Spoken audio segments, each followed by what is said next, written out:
আল্লামাল ইনসানা মা লাম ইয়ালাম। 5 নম্বর আয়াত। আল্লাহ মানুষকে কি শিক্ষা দিয়েছেন? মানুষ যা জানতো না।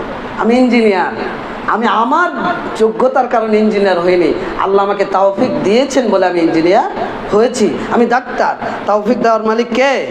আমি ভালো চাকরি করছি, তৌফিক দিয়েছেন কে? আল্লাহ। আল্লাহ বলছেন তোমাদের রিজিক তোমাদের আসমানে, ফিস সামা রিজকুকুম ফিস সামা। তো এই রিজিক দেওয়ার মালিক কে? আজকে যদি আমরা অসুস্থ হই, প্যারালাইজড হই, খেতে খাওয়াটা বন্ধ হয়ে যায়, তাহলে আমরা কি খেতে পারবো? আল্লাহ যদি রিজিকটা বন্ধ করে দেয়, তো কেউ যদি তাকে অবলম্বন করে, আল্লাহ বলছেন ওমাইয়াত্তাকিল্লাহ ইয়াখরাজ লাহু মাখরাজা, আল্লাহ তার পথকে উন্মুক্ত করে দেয়।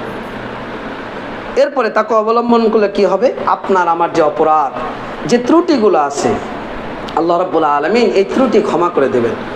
আল্লাহ রাব্বুল আলামিন বলে ইয়া আইয়ুহাল্লাযীনা আমানু ইন তাত্তাকুল্লাহ